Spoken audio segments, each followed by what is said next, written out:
Kapuni Reynolds. My name is Helena Kapuni Reynolds, and I am a graduate student at the University of Hawaii at Manoa. And I am also the student representative on the Council for Museum Anthropology.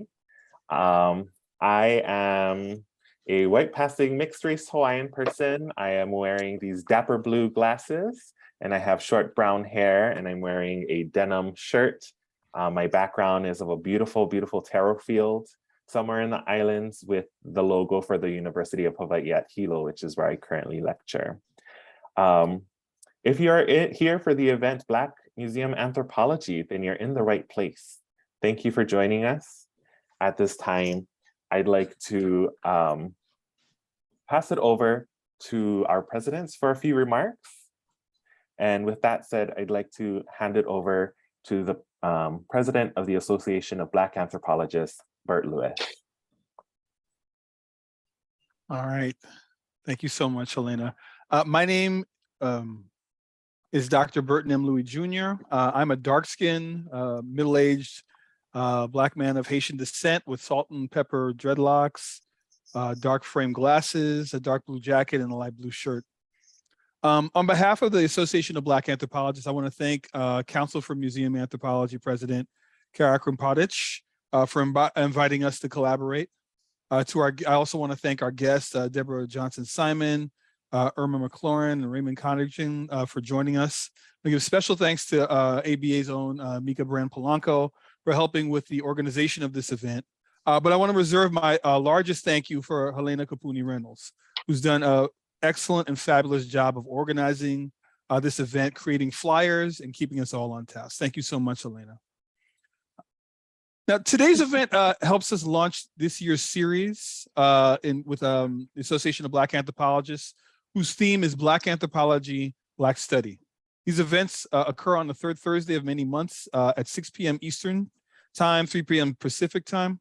The next event in our lineup is a documentary viewing and conversation with anthropologist and filmmaker Dr. Sheila S. Walker, Familiar Faces, Unexpected Places. This will be coming up on September 15th at 6 p.m. Eastern Time, 3 p.m. Pacific. And now I'd like to pass the mic over to CMA President Kara Krumpadic. Hello, everyone, and welcome. I'm joining you today from Katzie and Kwantlen First Nations territory in what is the province of British Columbia, though usually I'm at the University of Toronto in Takaranto in the Great Lakes region. It is such a pleasure to host this event today with the Association of Black Anthropologists. It was delightful to have the quick and ready reception from ABA when we asked about this, this event with them. And I want to acknowledge Deborah Johnson Simon in particular, who I had gotten in touch with her about a different question. And she gently but firmly noted that actually the CMA, hadn't done a lot to pay attention to all of the work that was happening in terms of Black museum practice and Black museum and anthropology in particular. And of course, my brain started going and thinking about sort of an event and what could we do to sort of help address this. And it was Deborah's idea that actually what we needed was a space for people to see each other, to talk to each other, and we needed a space for conversation first and foremost. I don't think either of us realized how many people wanted and needed to be part of this conversation. We've had almost 340 people register. There's over 60 people in the room with us today. So I think in our minds, we had imagined quite an intimate conversation. But our speakers today, Deborah, Irma, Raymond, have so much to share in terms of Black museum anthropology and museum practice that we're excited even to sort of eavesdrop on their conversation a little bit. And we hope this is the first of many more conversations that we can have. So I raise my hands and say thank you, Deborah in particular, for getting this conversation off the ground. And I will turn it over. I think I'm turning it to Mika now. Yep. Thank you, Kara. Good afternoon, good evening. I'm Mika Polanco. I am the program chair for the Association of Black Anthropologists. I'm really glad to be here for all the reasons that were already listed. I want to just point out what you already know, which is that this session is being recorded and it will be posted on ABA's YouTube channel. Give us a couple days after this evening to just get it all set up, but we will post the link to the YouTube channel in the chat box shortly. And I also want to stay on the chat box for a moment and say that you're welcome to use the chat box to share your thoughts, your commentary, any links that you find relevant. We want this to be a source, and we'll actually save the chat at the end and sort of glean the resources that you share there. We do have a shortish Q&A period scheduled for the end of the discussion, and we'll do our best to pull any questions that you've posted during the conversation. So feel free to use it. And on behalf of all the people who've organized this excellent event, I'm honored to introduce our three esteemed panelists. And I'm going to apologize in advance that I'm going to be reading it, but only because we have three panelists who are so accomplished and have just such an amazing breadth of experience and knowledge base that there's no way I was going to memorize it. So starting with Dr. Deborah Johnson Simon. She's a museum anthropologist and the founder and CEO of the African Diaspora Museology Institute, ADMI, in Savannah, Georgia, a research lab dedicated to scholarly investigation of the history and culture of the African diaspora, with particular focus on Black cultural institutions. Dr. Johnson Simon has worked for more than 30 years on museum and cultural heritage projects in several states, including Arizona, Florida, Maryland, Virginia, South Carolina, and Georgia.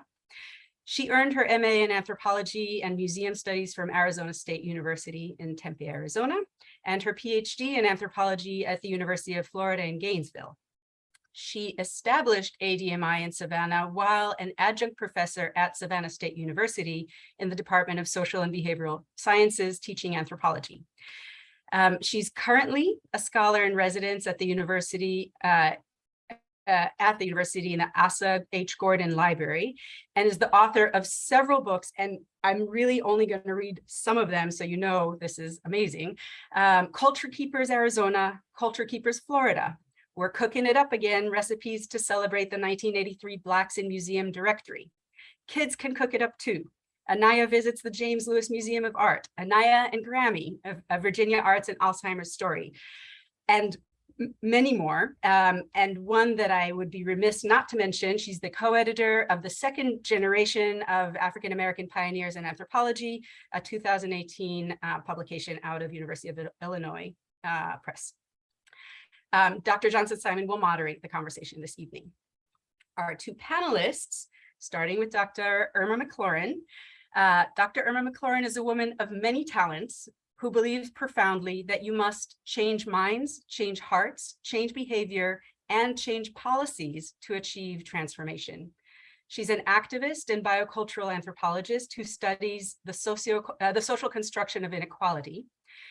Dr. McClaurin is the founder of the Africana Women's Studies program at Bennett College, as well as the founder and senior consultant of Irma McLaurin Solutions, a Black women-owned business focused on leadership development, DEI, and community engagement strategies and executive resilience coaching. Dr. McClaurin is a freelance writer and a cultural education editor for Insight News of Minneapolis.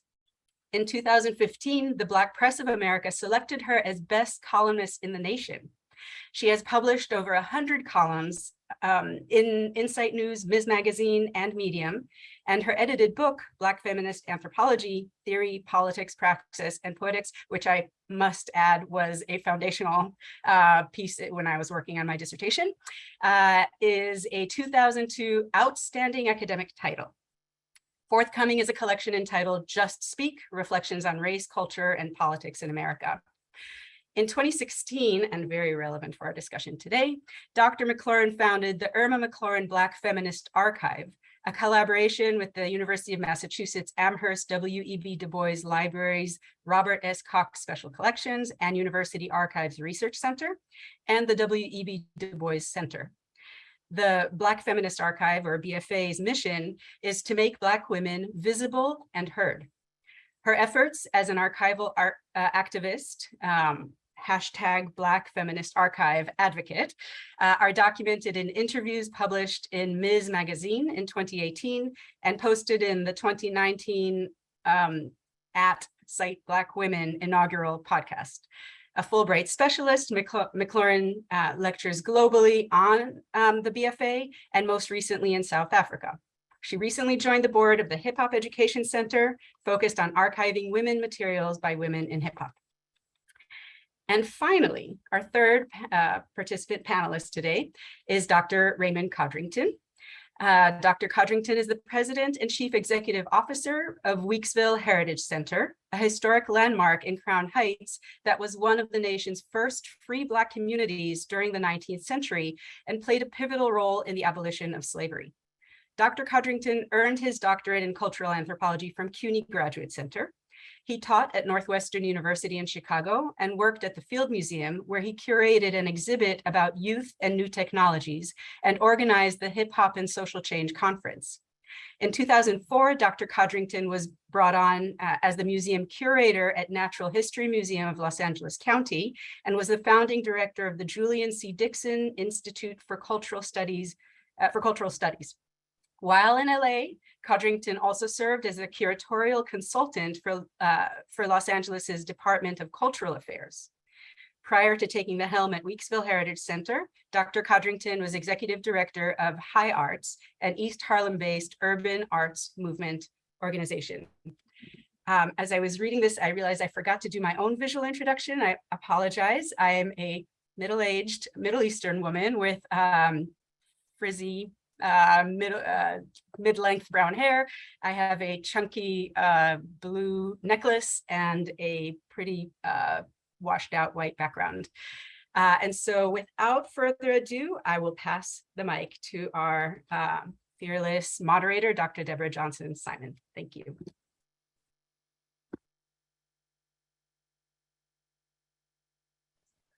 Let me unmute. Okay. Can you hear me? Yes. Okay. Good afternoon. Good evening. I am delighted to be here and long awaited opportunity to be in conversation and about Black museum anthropology.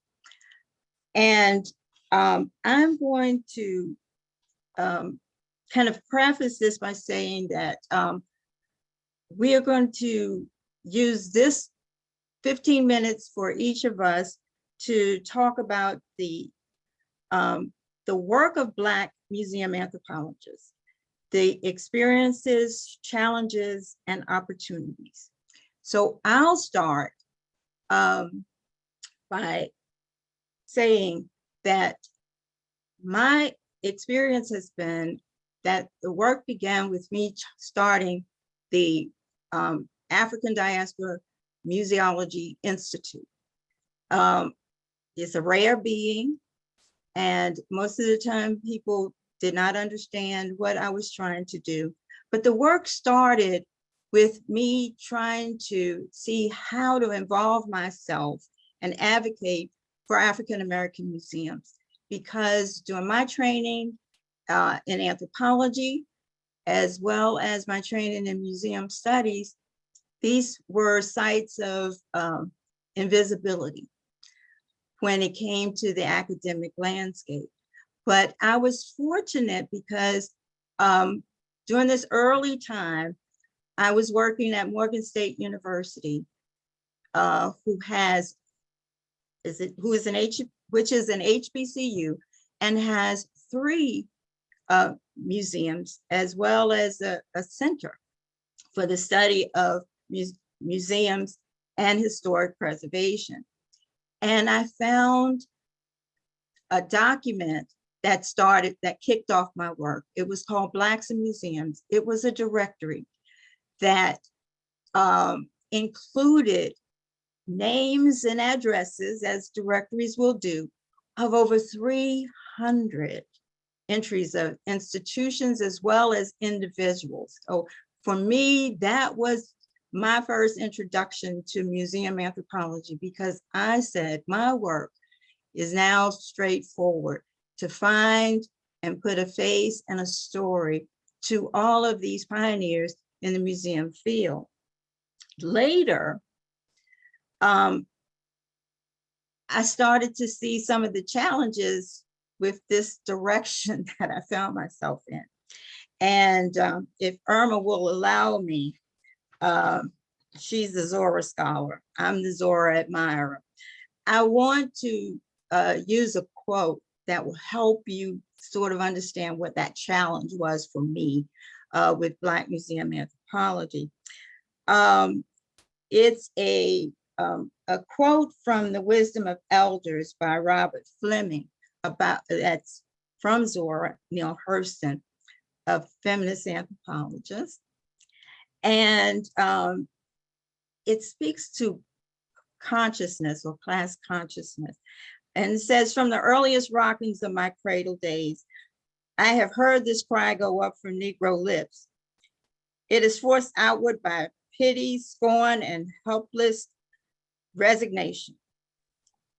It is called forth by the observations of one class of Negroes on the doings of another branch of the brother in Black. For instance, well-mannered Negroes groan out like that when they board a train or a bus and find other Negroes on there with their shoes off, stuffing themselves with fried fish, bananas, and peanuts, and throwing the garbage on the floor. Maybe they are not only eating and drinking, the offenders may be loud talking the place and holding back nothing of their private lives. Sorry, I thought I had turned this off. In a voice that embraces the entire coach, the well-dressed Negro shrinks back in his seat at that, shakes his head and sighs, my people, my people. I use this quote because a lot of times we see the differences in how we approach our cultural experiences as inferior because of poverty or those who've had an opportunity to do other things. And when we deny the humanity of others, we limit our opportunities and our experiences. And a lot of times for me, that has been the experience when people look at how Black museums operate and experience what they do within those things, because we sort of pit them against that experience that makes you kind of shrink back when you've had other experiences and training. And I think Zora does it more eloquently than anybody to let us see that. But for me, the last part of this takeaway is the opportunities. And I want to share something that I just did with my 7-year-old grandson. And it's a book called Taj's Gifts, The Culture Keeper's Cookbook. And in it, he talks about learning to think and to dream like a museum anthropologist. So I hope from this conversation that we get tonight, that what you see from me and will hear from me will reflect that experience. And I'm going to share more with you about Taj's gift as we go further. So I'm going to turn this over to Raymond, Dr. Codrington, and he will share his thoughts and experiences on the challenges and opportunities for Black museum anthropology. Thank you.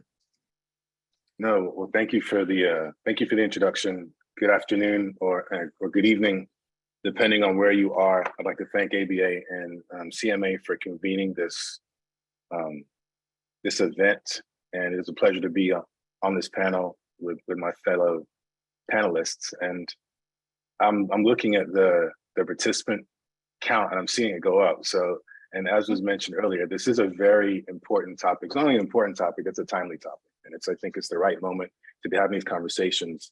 Both for me, it's always interesting to take a time to reflect about my work in museums, and also think about the field more generally. So it's a pleasure to be with y'all.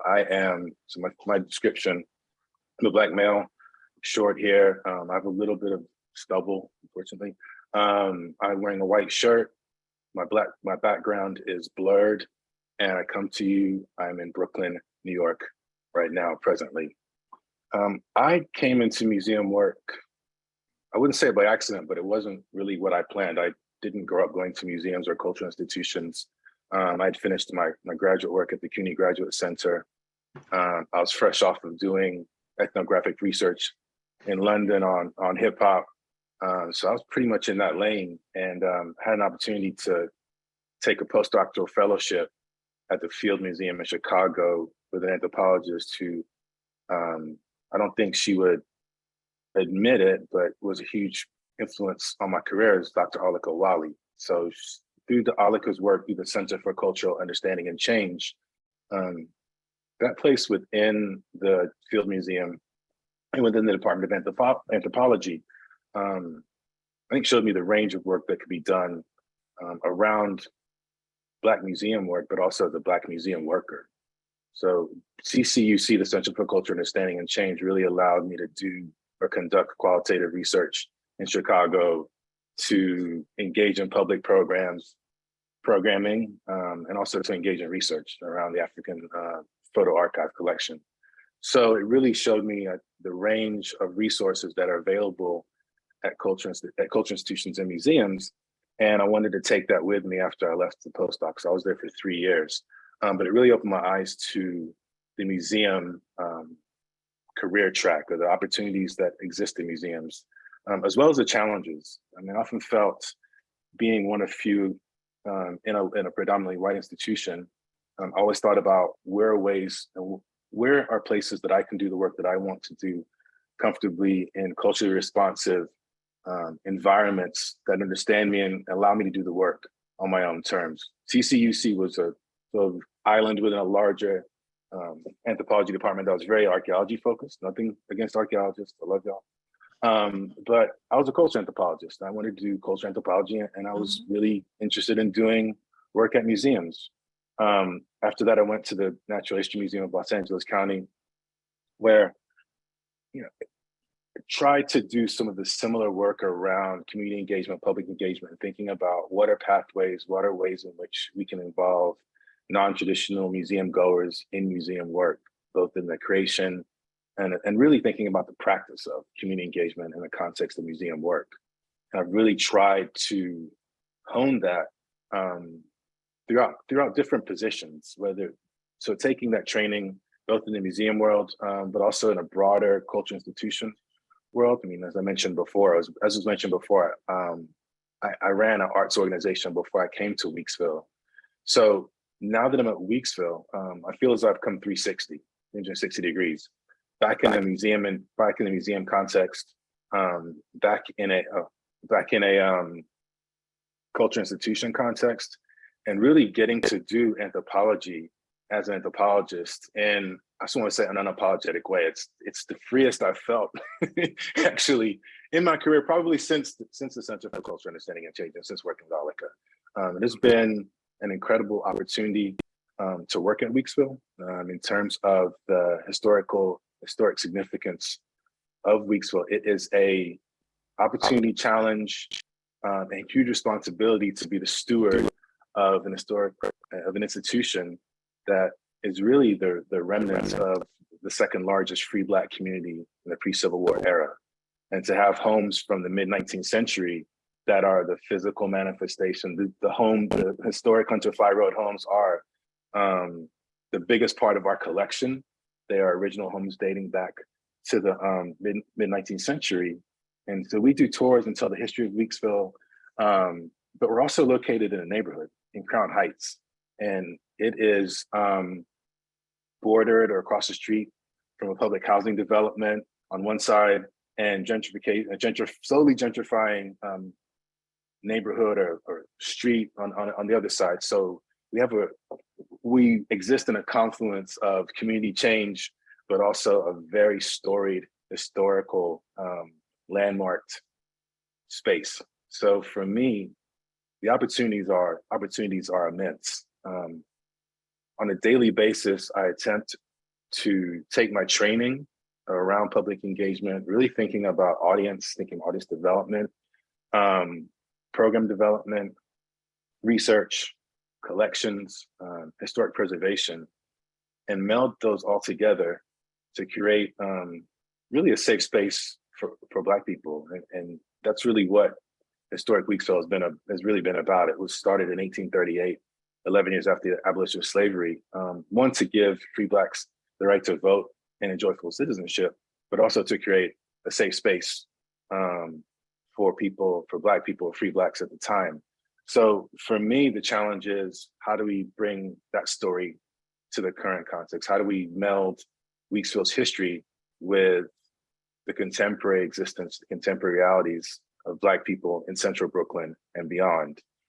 So to make the historical bridge between the past and the present is an ongoing challenge that's conceptual, that has management implications, and obviously has resource and funding implications, because how do we do all that and get it funded and keep the integrity of the work and not lose our souls in the process? So those are the challenges. And I think also, my point of reference in terms of running a Black institution and a Black museum is Weeksville. So my challenges are very much around resource, keeping the doors open, keeping people paid, maintaining the houses, and coming up with compelling programming. And I think sometimes, I imagine that with the same case and with other Black institutions, you're often asked to do 3 times the work with a third of the money. Weeksville is in a bit of an interesting space in that about 2.5 years ago, we became part of what's called the Cultural Institutions Group in New York City, which is a cohort of 34 cultural institutions over the 5 boroughs that receive baseline funding from the city. So receiving that money gives us a pool of resources that really have allowed us to plan and strategize in ways that the institution hasn't been able to engage in before. Historically, Weeksville has experienced ups and downs financially. Right now, we're in a good space, but the difference between having city support that's guaranteed every year is huge for us. It's huge for any cultural institution, I think. But it puts, I think, us in a different, we're in a different cohort. We're in a different space than we were 2.5 years ago, than we were 10 years ago, than we were 20 years ago. So with that said, while there's still challenges around finances, around audience engagement, around audience development, we continue the work.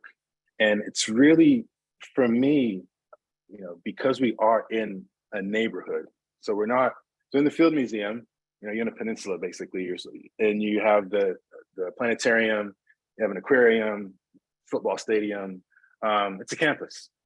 We are in a neighborhood, and we're not in an arts district, but it's so interesting for me to be in that kind of space where we can innovate and we can incubate, we can try different things out around audience engagement, around public engagement, around public programs that I wouldn't be able to do otherwise. So I lean into being in a neighborhood. I lean into a bit of the isolation that we have geographically, but I really see that as an asset, as a space for opportunity. And as I said, a space for incubation and innovation, really to support Black artists, Black intellectuals, both formally trained, organic, however you want to frame it. Weeksville has always been sort of a safe space. And I'm trying to think about ways to maintain that ethos, both conceptually and also resource-wise. So really, how do we support the community that surrounds us? How do we engage it? How do we think about ways to move beyond the walls that really encase Weeksville? It's a beautiful campus. It's landscaped. It's an incredible landscape architect created a green space that reflects the foliage, the flora and fauna of the mid-19th century. Brought that all there. There are portals. There's a road that was the original Native American trading route that runs directly through Weeksville, called Hunter Fly Road, and the homes themselves are called the Hunter Fly Road homes.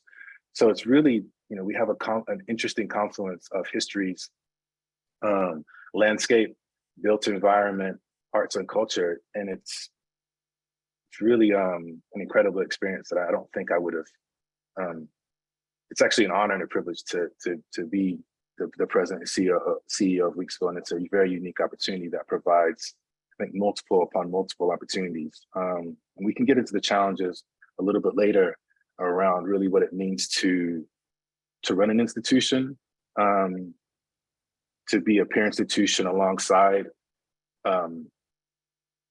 different resourced, fully resourced, overly resourced institutions in some ways, and thinking about where, as a Black institution, we reside in the hierarchy of culture institutions and museums in the broader New York City public arts and culture scene.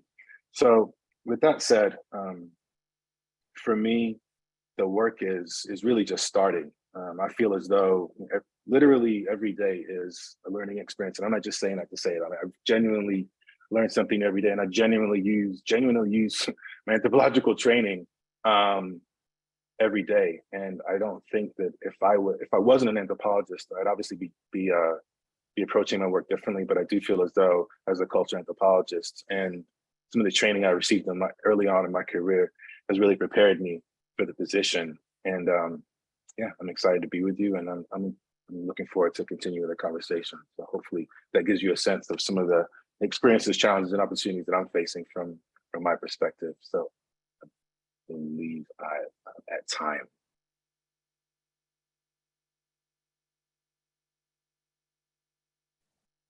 Thank you, Raymond. I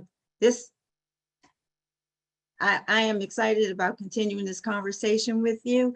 And now we'll hear from Dr. Irma McLaurin, and she'll talk about her experiences with Black Museum anthropology. Thank you. It's great. Thank you, Raymond, for that information. I'd love to come and visit, so we can talk about that. But let me start by saying I'm Dr. Irma McClaurin. I go by Dr. Irma. My Twitter handle is at my last name, McClaurin Tweets.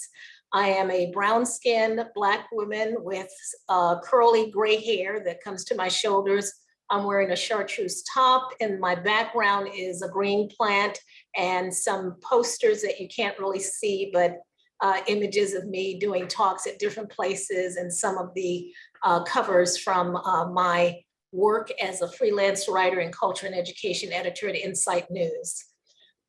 I come to this from a slightly different angle. I didn't study museums, but when I worked at the Ford Foundation from 2005 to 2007, my portfolio was the portfolio that funded research on race, class, and gender, Black studies, women's studies, and museums. So I had the ability to fund the Field Museum. Walaka Ali knows that.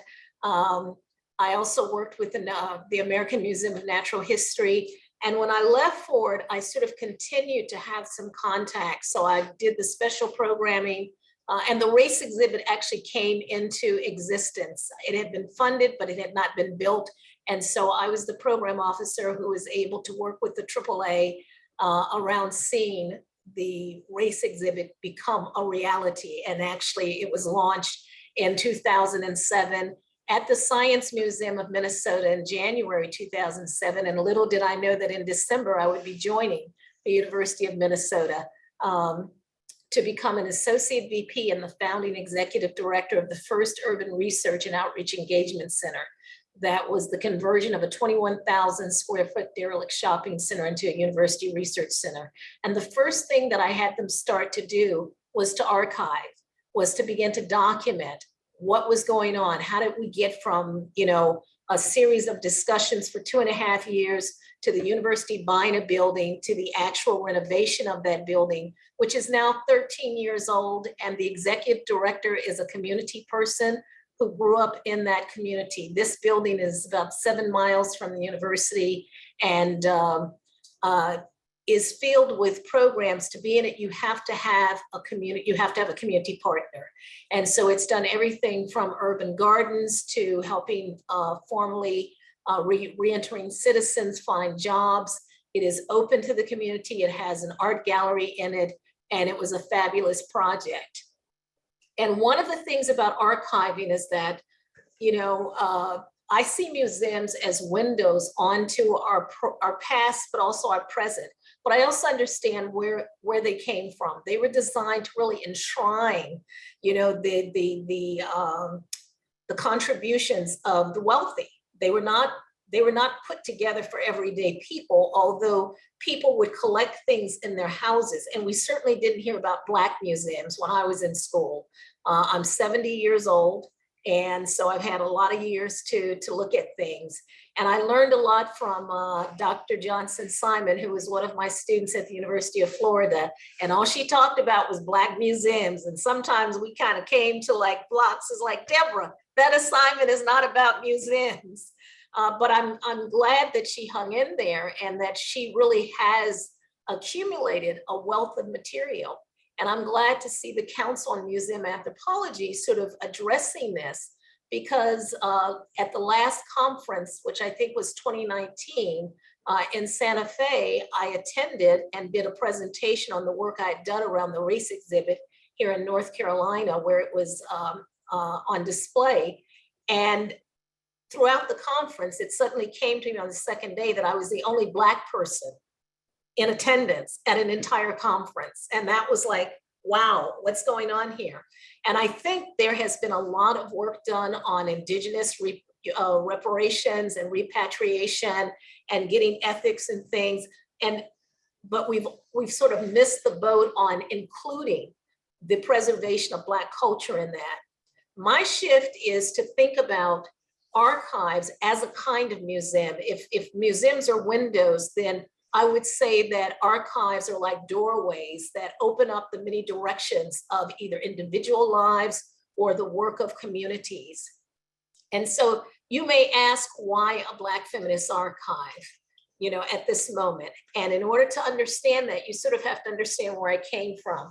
I am first generation. I am a post-civil rights baby. I benefited from the civil rights movement. I was born under segregation. I went to segregated schools, and Chicago did not begin to desegregate its schools until 1965, when I was about to go to high school. And at that point, they would give you 1 or 2 seats that you could be the Black student in an all-white school. So that was my experience. I grew up in the mostly in the projects, the Henry Roanoke projects, which were eliminated by the United Center, formerly the home of the Chicago Bulls. And so I know what it means to be first generation. And at some point, I began to think, if I disappeared tomorrow, what would happen to my stuff, right?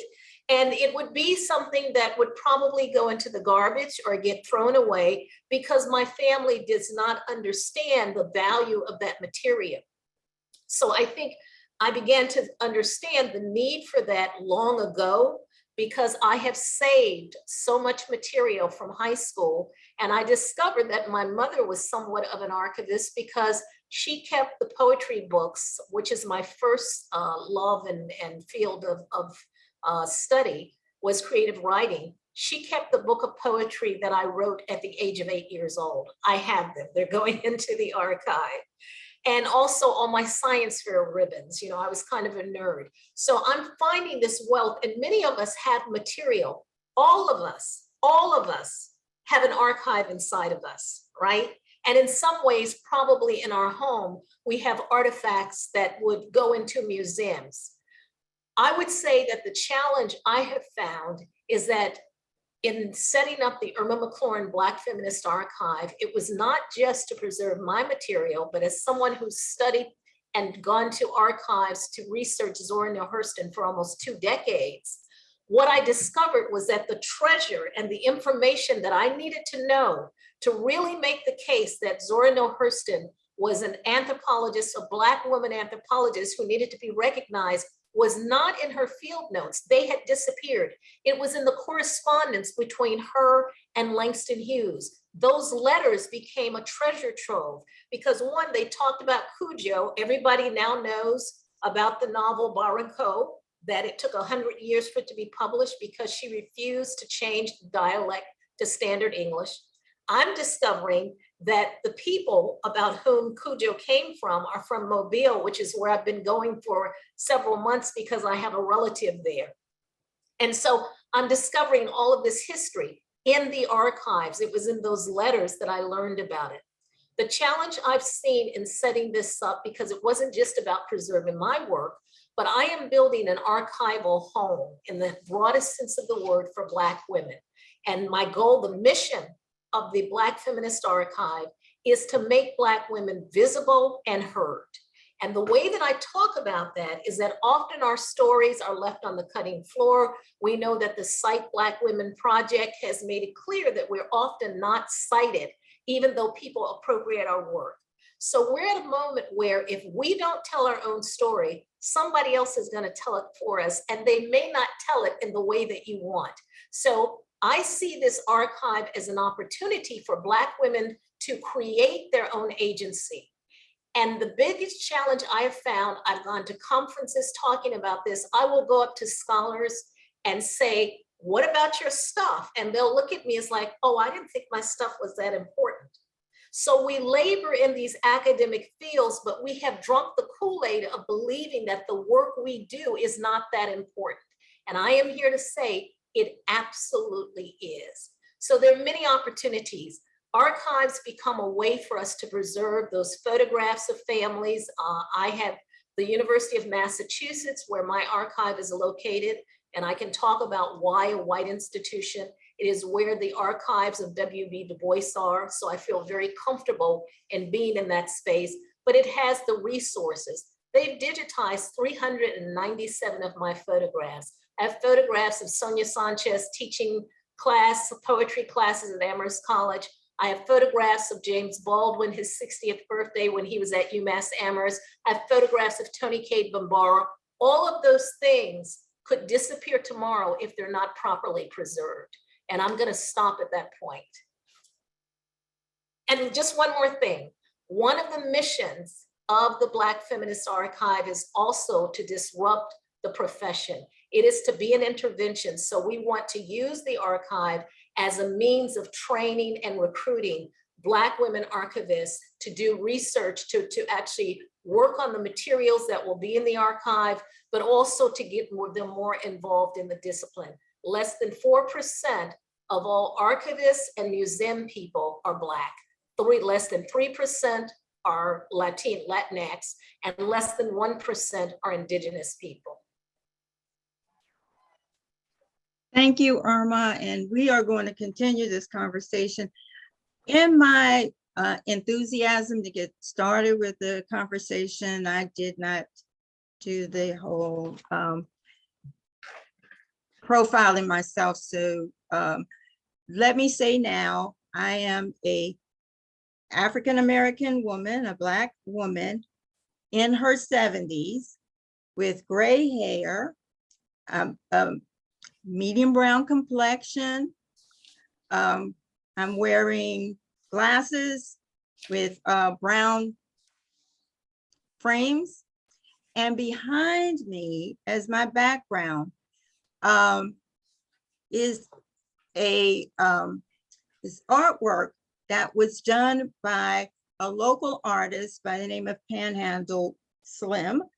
And they were created to help me with trying to save and tell the story, to have a legacy of one of the first couples who started a museum in the city of Savannah, African Americans, in the 1950s.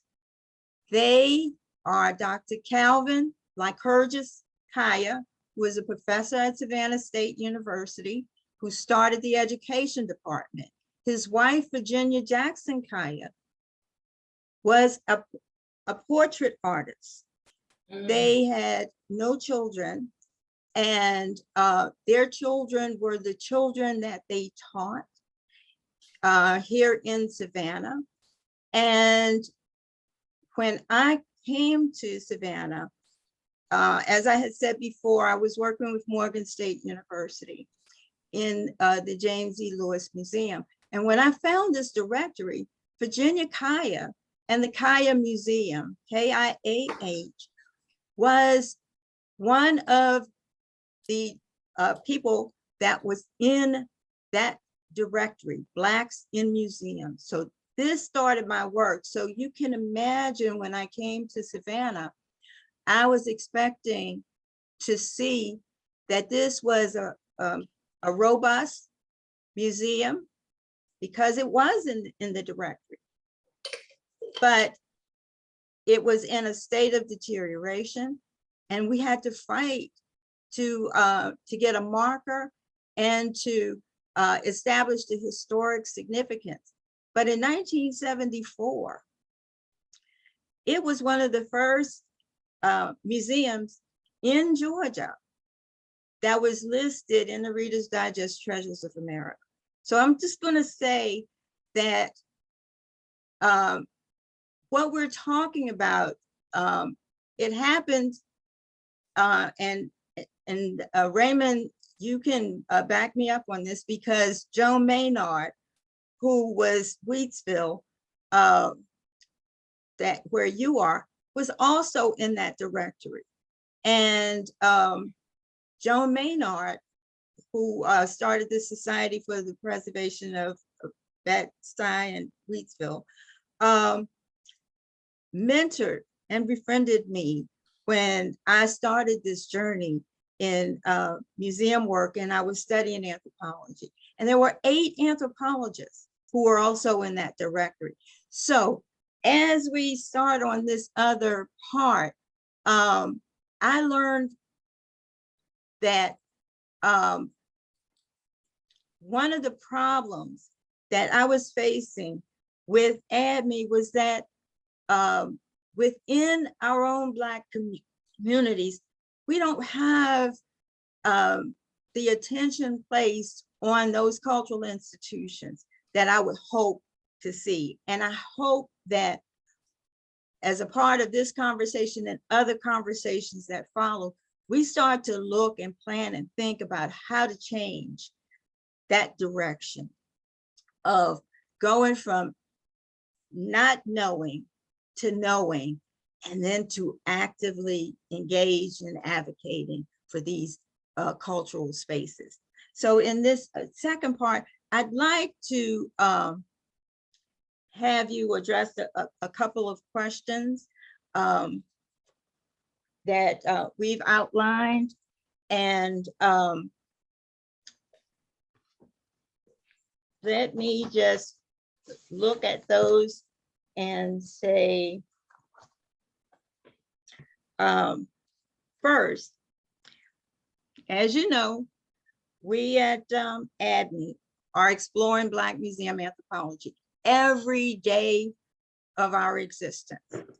And we're seeking, actively seeking, those who are working in the field of anthropology and museum work, but also, Raymond, as you've done recently, start to apply that energy and expertise to our Black cultural institutions, to get them as a part of this landscape.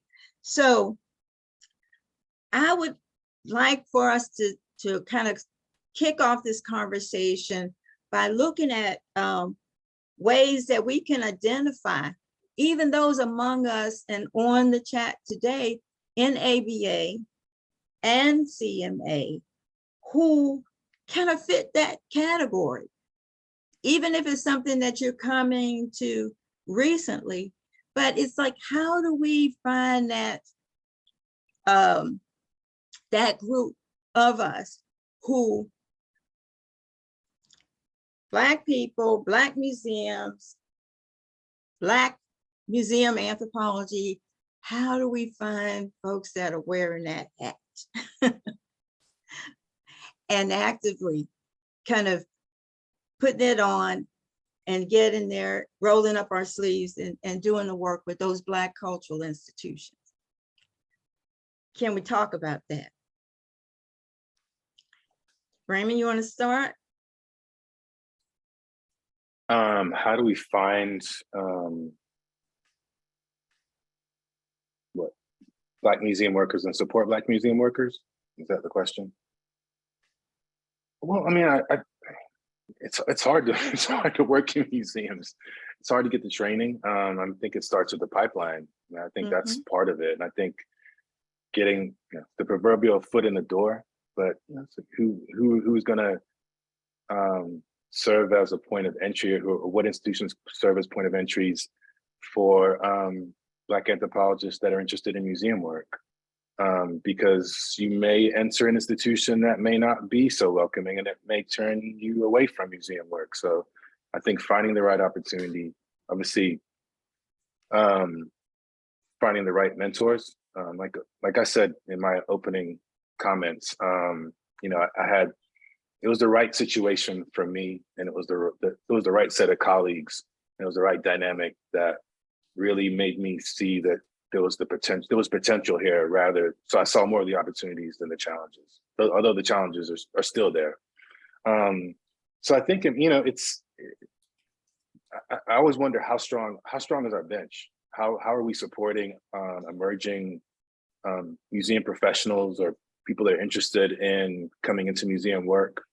Are we, as the people that have jobs already or have some kind of experience in the museum world, are we available or making ourselves available? Are we creating opportunities for less senior people to have experiences, to take leadership around projects? You don't have to come in, you don't have to be out of graduate school and expect to be able to run an institution right away. You might be able to, but what are the opportunities that we're providing for leadership? Because I think everybody in their opening description mentioned middle-aged or some level of chronological age that was relatively senior-ish. But how do we support young people that are coming up? And I think that's really the crux of it. So I think it's creating opportunities, incentivizing people to stay in the field, supporting them when they get in the field. But there is very much identifying potential folks that we can mentor, that we can support, and provide these opportunities within our institutions or among them between colleagues in spaces like this. I would just, I co-sign on everything that Raymond has said, but I would say, I'm going to be very blunt.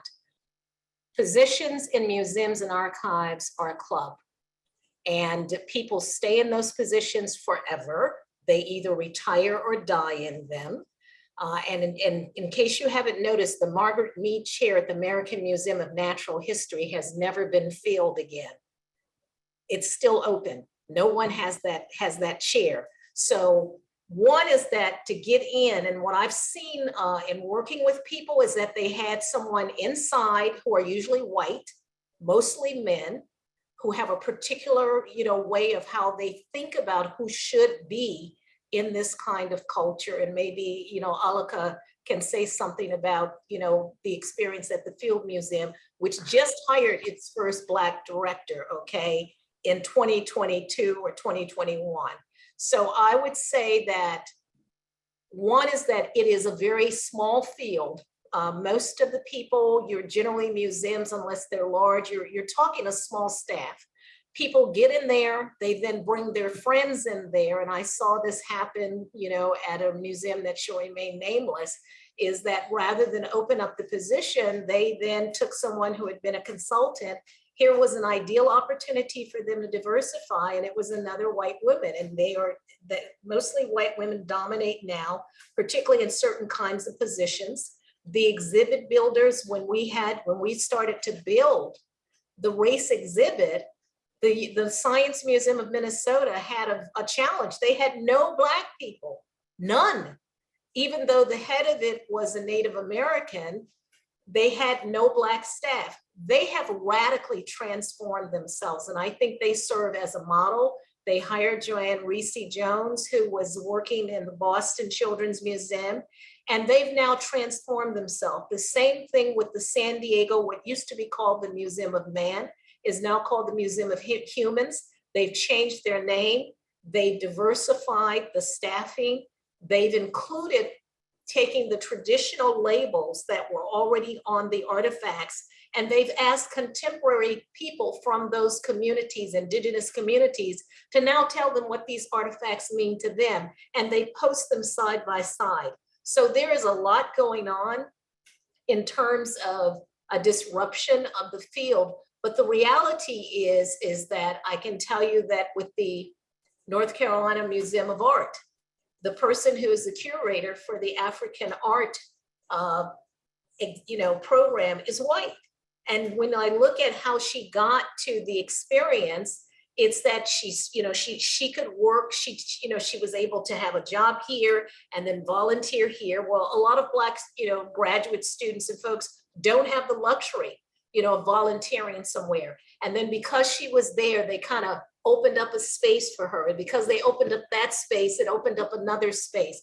And so it is the kind of thing where we see where it sets it, they create their own kind of pipeline, and we're usually not in it, right? I think we're seeing more diversity in it than we have in the past, but even the opportunities to work with the National Park Service, I can tell you that when I was at the University of Florida, and they were getting ready to do some work with the National Park Service on one of the plantations, I was asked initially to be involved in it. And then when they saw that there was money, my colleagues just totally left me out. I had nothing to do with it, even though they themselves were not experts on the African diaspora or African American history. So we're excluded. And if we don't have access to those resources, we're left out of it.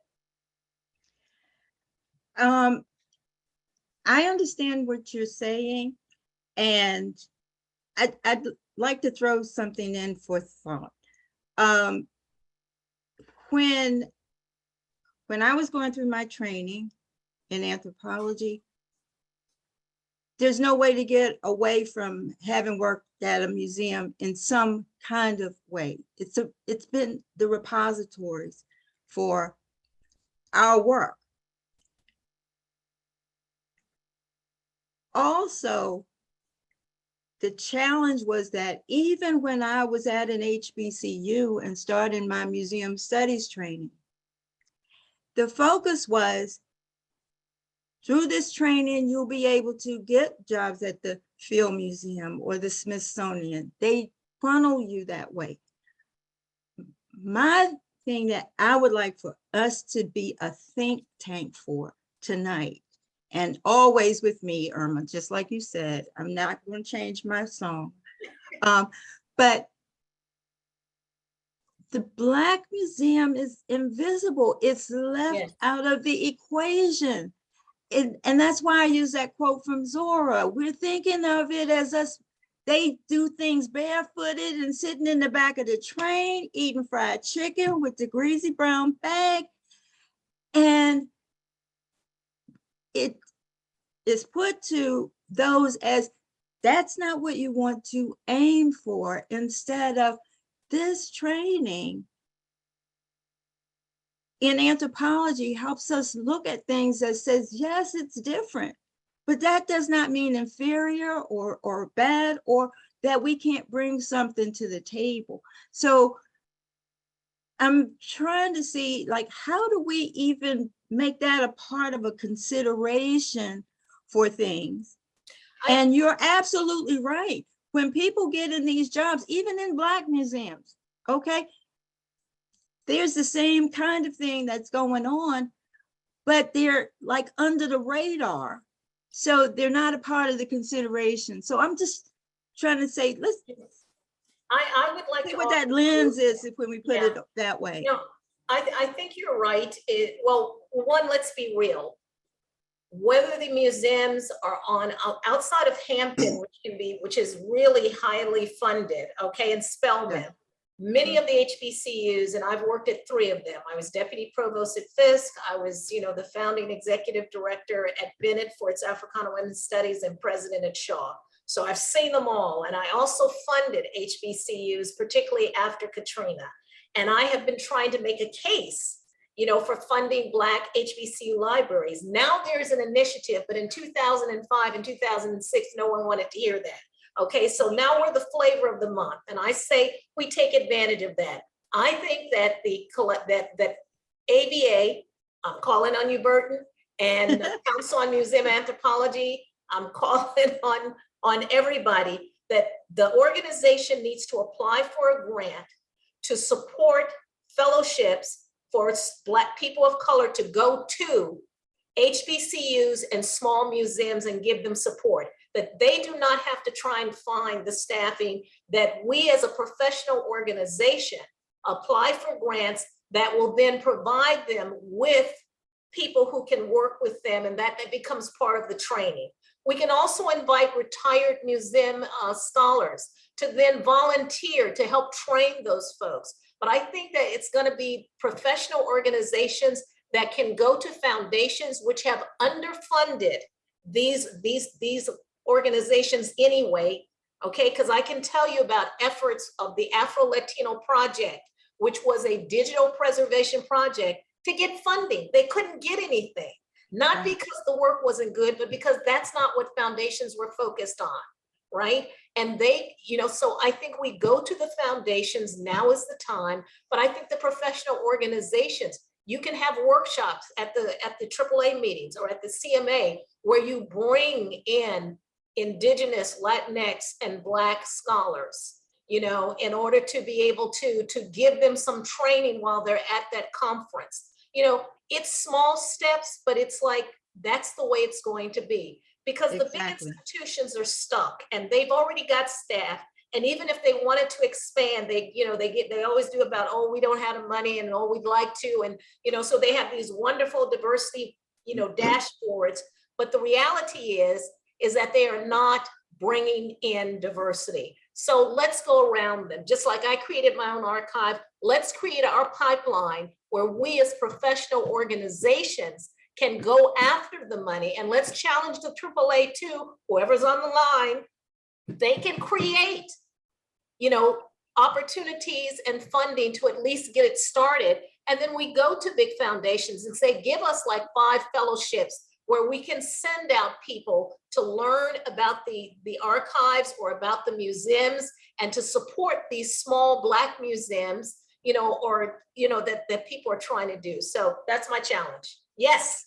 And we can also look at the model of AAMA, the Association of African American Museums, which continues today, which was at the rectory that I found. And I should say, they should partner with you all. The rectory gave us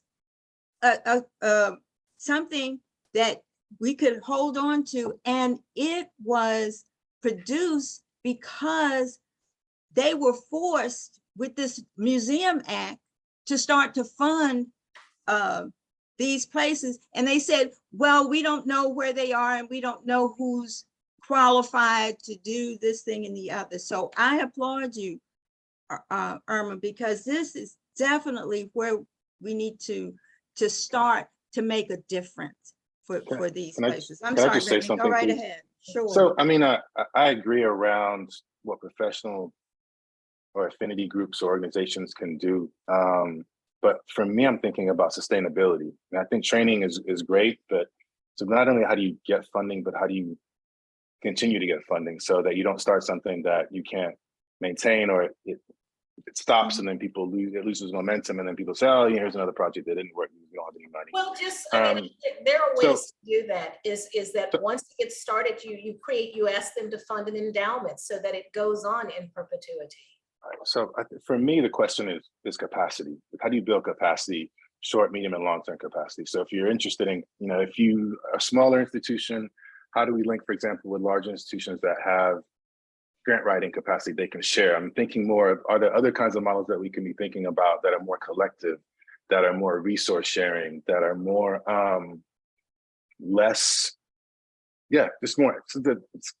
slightly more equitable in a way in which institutions, larger and smaller Black institutions, can work together and support each other. I mean, I know that, and somebody put in the chat, the funding, I mean, Irma, you know more about this than most people, but I mean, I feel as though in the last couple of years, there has been some interesting changes around different kinds of programs at foundations, program officers moving around, the funding community slightly becoming, the philanthropic community slightly becoming a little more diverse. And, I think that, somebody mentioned, Black culture as the flavor of the month. This is a moment that we're in, and there's a window that's open that's closing very quickly. So there is, there's money out there, but a lot of it is framing the work. You still want to be able to talk about your work as a Black institution, and it is Black led, and we deal with Black people and we deal with Black culture, but there are ways in which to frame that to different kinds of funders. So I think there's different capacities that we as institutions, we as people that run institutions can both share. There's information that we can share, there are resources that we can share. There are hopefully ways that we can help to build capacity field-wise. So I'm struggling with the idea, and I'm thinking through what kind of different models can we build that don't reflect the past failures or models that didn't work for us before. So where is the new thinking around this? That's why I'm interested in really thinking. So what are people that are less senior out there that aren't so vested in current systems? Not to say, I totally agree with what you said. I'm just saying, are there other additional supplemental ways that we can think about resource sharing and capacity building? Yeah, this is a new model, which is about capacity building, which is about, the professional organizations using and leveraging their clout and their membership to bring to the attention and create avenues to begin to train people, because for capacity, you need people who have the technical expertise and knowledge to be able to then offer their assistance to institutions. That's one avenue. I'm not saying it's the only one. Workshops where people can begin. We can have, remember the summer institutes. Education, training. Have on quantitative research methodologies. My former colleague, H. Russ Bernard, used to do these summer camps. Why can't we have a summer camp where people who are interested in material culture, not just archaeologists, but cultural anthropologists, who can also get training in addition to what they're already doing? That begins to create the capacity and to make the case, to foundations which have not been, on top of it. They've not funded things equitably. And there's still discussion right now about, if you really look even now, most of the funding that's supposed to have been for BPOC, related issues are really still going to white-led, institutions or organizations. So there's still a lot of work to be done to draw their attention to the fact that these small museums exist, Black museums, that there is an interest in building the capacity, and what are the different ways that can happen? I just have a quick question for I'm not supposed to be asking asking the questions, but I'm just curious, is there anything specific to anthropologists making the case that puts us in a better or advantageous or less advantageous way? Are we good advocates for our own work and for the contributions that we can make as anthropologists to Black museum field and the museum field more broadly?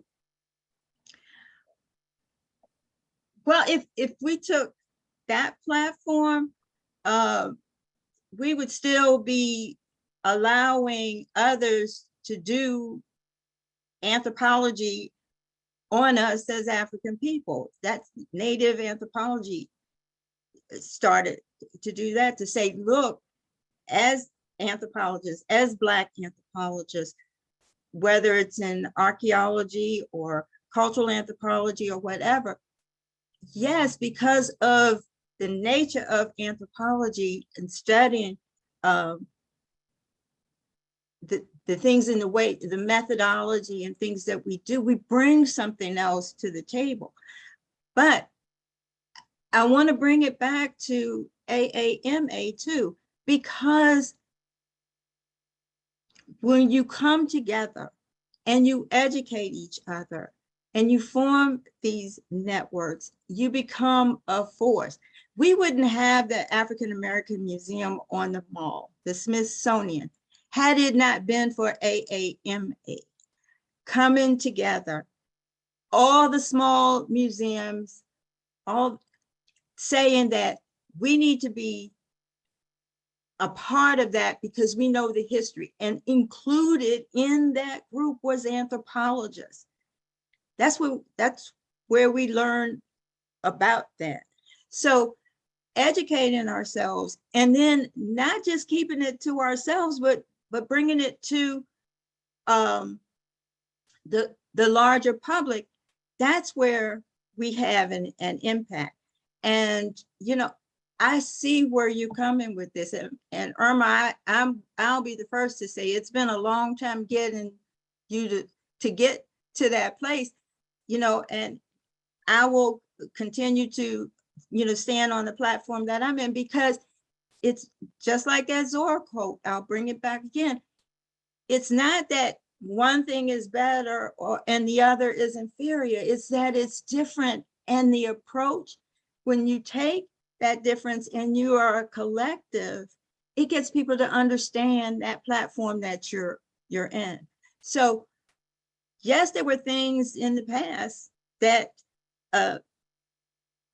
weren't the best outcome for some, but it did give us a chance to see the historical frameworks of that and bring it to what's necessary today. Because today, you know, as a younger person in this conversation, as you pointed out, you have a different set of challenges, different way of looking at things that's going to be so much more impactful because you have a lot more time to get it done than I do. Kind of.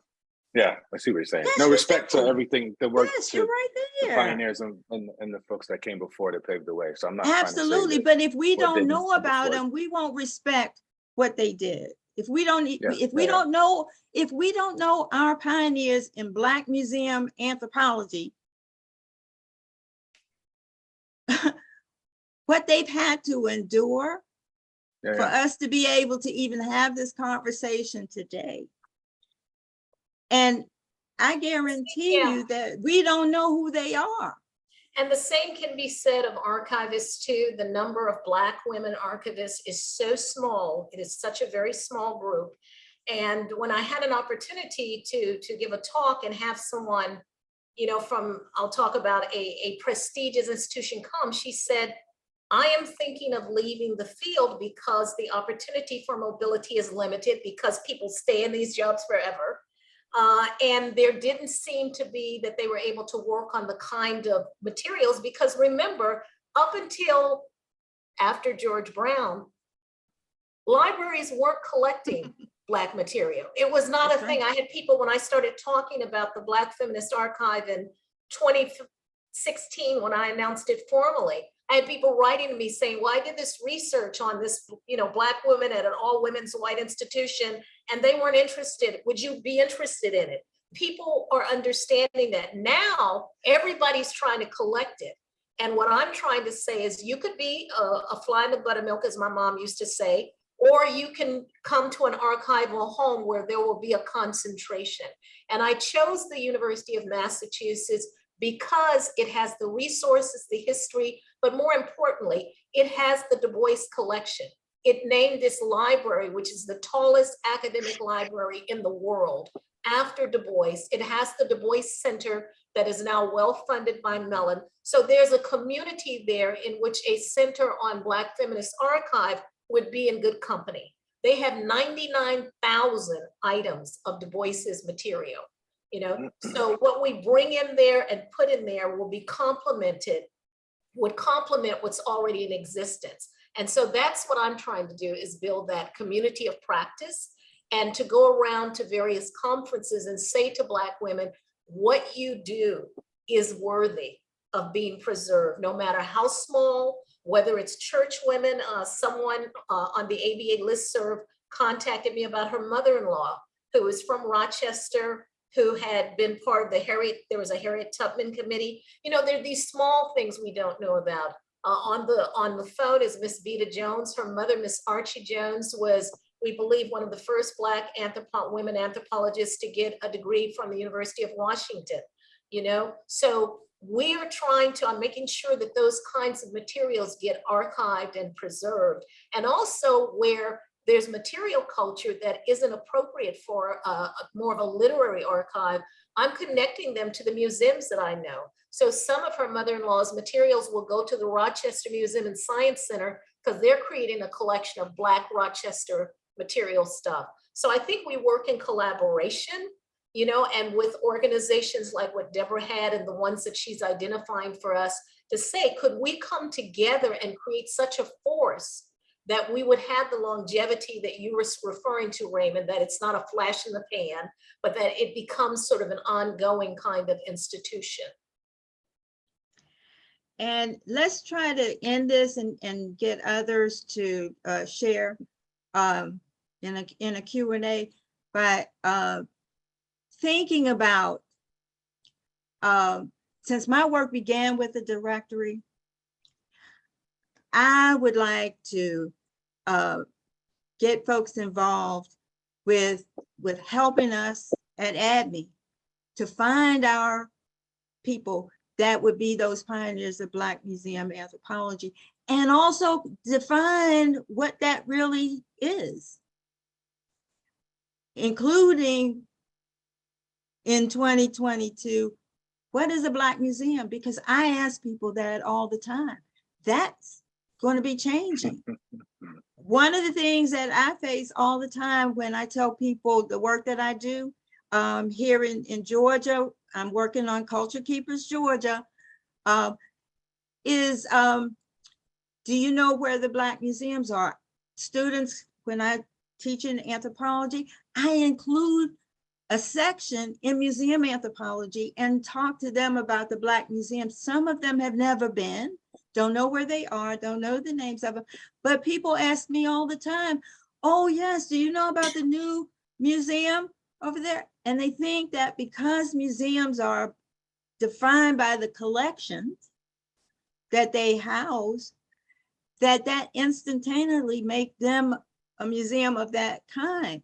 So the definition of a Black museum and the history of it is a big part of the work that we're doing. And a directory would be of that sort. So I'm going to kind of close this and let's have some other conversation or try to entertain some of the questions from the audience. Yes, Okay. yes, thank you, thank you, thank you. This is great. I love the energy and the dynamic, and there's no one person asking questions and one person giving the answers. It's really this wonderful dialogue. And I'll just say, behind the scenes, I've been getting a ton of, high fives and thumbs up, and I'm so glad this conversation is happening. And I've been waiting for this from the moment I saw it on Instagram. And so just want to share that.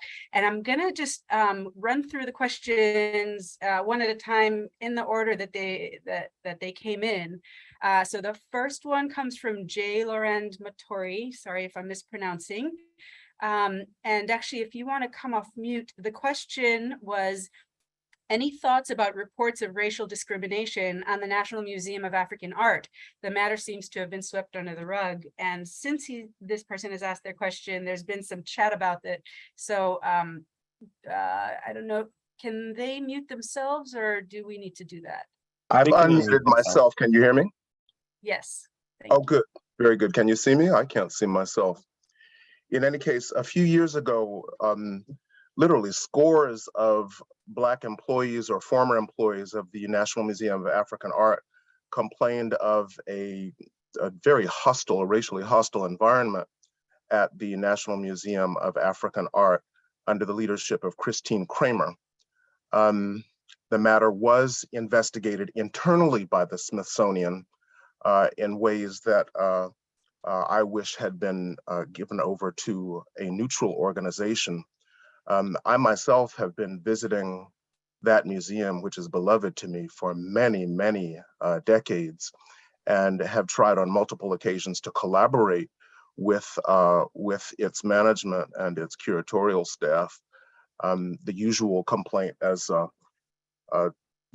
these are matters of long-running controversy, that indeed many of the museums of African art are run by white women, and the usual response is that there are no Black trained professionals who can contribute to exhibition and curation in these institutions, and that there are few PhDs to collaborate. And I happen to know from personal experience of trying multiple times to collaborate with them, that I have considerable experience as an anthropologist as and in curation and curation related work. I feel like I always run against a brick wall there. So my experience, of course, is not by itself representative, but I was not surprised to hear the reports by those scores of Black curators and other staff who had worked with, who had attempted to work with. Is there a question? Yes, I'm wondering if anyone has any further information on this case and whether, as a group of people interested in Black people's involvement with museum curation, others have thoughts about this this particular case. You know, I would just say it's not one that I've heard about. You know, and when you get that kind of disjuncture between what leadership looks like and what staff looks like, you may have that.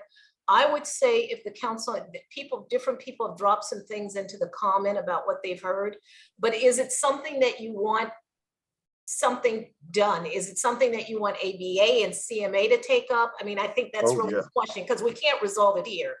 Oh, yes. Yes, I would certainly like for the membership of ABA to investigate the matter to its satisfaction and contribute its opinion to this institution, which is federally funded. It represents us all.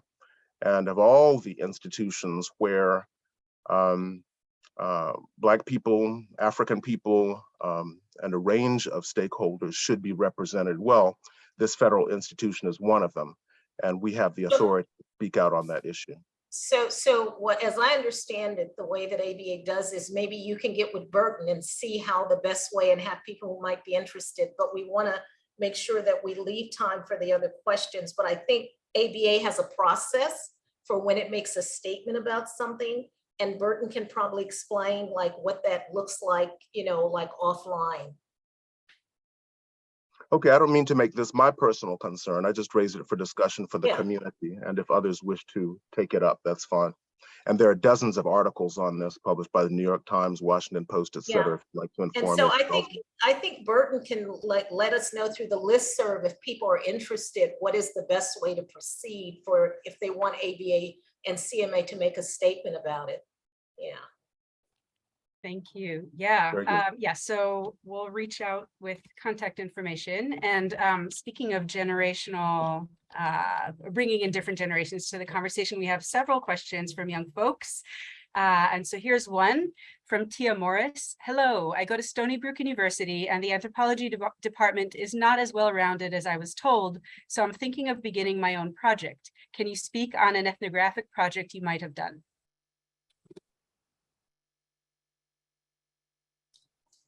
I guess the question is, I'm not sure if the person can come online and just really clarify, are they asking for a topic or are they asking for an approach? There's a great book on feminist ethnography.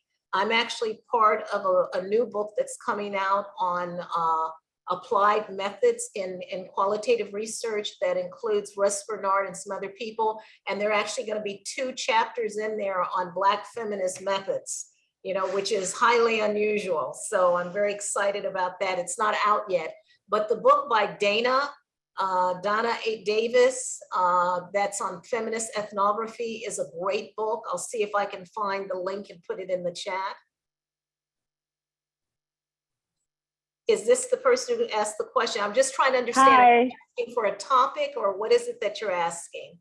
Yeah, so I was asking more of an approach, like you said. I definitely appreciate it if you linked the book you're referencing. But yeah, I'm just a junior. I didn't even finish my anthropology major, and I feel like I can't even go to the professors at my institution because they only highlight European authors. Like, you know, I remember I took a voodoo class and I'm like, I'm sorry, but you're only talking about European authors and your subject is voodoo.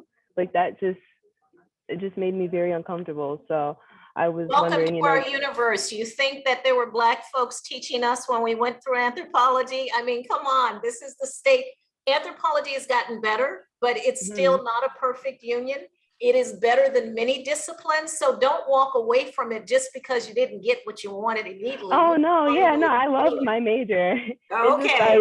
I've just come to the fact that I have to take things into my own hand when it comes to finding my own interests. Like I'm not gonna, learn it from these guys. So I'm just wondering, when you finally took that step, to that independent approach, to discovering your interests. I just wanted to know how you went about that process, the transition. Also, Tia, I'd like to say, thank you for feeling strong enough to step up and say, this is what I want. This is what I'm paying for with my education. And if it's not offered to you, make sure you look at the pioneers in African-American anthropology. Okay, there's the second generation that's full of information, and then there's the pioneers, and then there's going to be an expanded pioneers that's going to include those that weren't there. So we're still doing the work, and and make sure if you don't have a membership with ABA, you make sure you get you a membership with ABA. Right. And if you're interested in museum anthropology, I want you to make sure that you also include in that membership the Council on Museum Anthropology. All right. Does ABA have an archive of syllabi that can be made available to people like Tia? ABA website, I'll post it in just a moment, does have syllabi. And I don't remember. May I interject? Mm-hmm. May I interject? Yes, this is Burton Louie, ABA president. This is something that I need to check on, but I would think that we would have something of that nature. This is something that I just need to double check on. Okay. And if we do have it, we can make that available. And also, Tia, I think if you reach out to ABA, there are many of us who started, some of my graduate students were people who contacted me when they were undergraduates. People are constantly doing that. Most syllabi are now online. And so if you Google like just Black anthropology, syllabi will pop up of people from around the country because most people have to post it online. And so you'll find that. And so you're seeing information, there's student memberships, and sometimes people will also do like, gift memberships and stuff to join. Also look at the Facebook page and Twitter pages of Transforming Anthropology.